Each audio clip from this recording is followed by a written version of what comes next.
entre deux vieux traités d'agronomie, nous tombons sur une pépite. La table de composition des aliments d'il y a 60 ans. Cet ouvrage, c'est la Bible des nutriments. Il faut de bons yeux, mais ça en vaut la peine.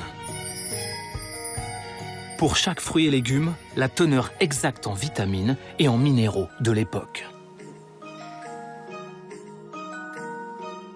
Alors on a eu une idée toute simple. Comparer ces vieux chiffres avec ceux d'aujourd'hui.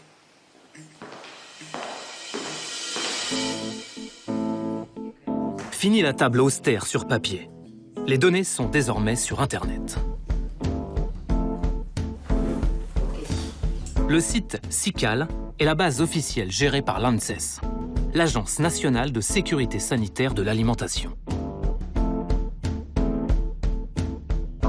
En comparant ces chiffres, nous découvrons un phénomène d'une ampleur méconnue. Les fruits et légumes se sont vidés d'une partie de leurs vitamines et minéraux. Tenez, les haricots verts par exemple. En 1960, ils contenaient 65 mg de calcium pour 100 g. En 2017, ils n'en ont plus que 48,5. C'est un quart de moins. Même chose pour la vitamine C. 19 mg à l'époque, contre 13,6 aujourd'hui.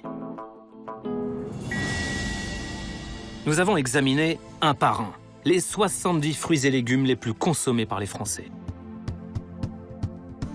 Et compilé les données dans ce grand tableau. Résultat, partout, c'est la déconfiture. En 60 ans, les 70 fruits et légumes ont perdu en moyenne 16% de leur calcium, 27% de leur vitamine C. Quant au fer, c'est la chute libre, près de la moitié en moins. Des nutriments qui se font la malle, ça a dû forcément inquiéter les autorités sanitaires. Elles qui nous répètent depuis 10 ans le même conseil. Pour bien grandir, mange au moins 5 fruits et légumes par jour. On a donc demandé à l'ANSES si la baisse des nutriments les avait alertés. Allô ? Allô, oui, bonjour. On n'a pas, si vous voulez, d'études sur l'évolution nutritionnelle des fruits et légumes, non. Peut-être pas d'intérêt tant que ça que d'aller comprendre comment évolue la composition des pommes, vous voyez. Il faudrait peut-être plutôt appeler l'INRA, en fait. Merci à vous. Au revoir. Bonne idée. Tiens, tentons l'INRA, l'institut public chargé de la recherche en agronomie.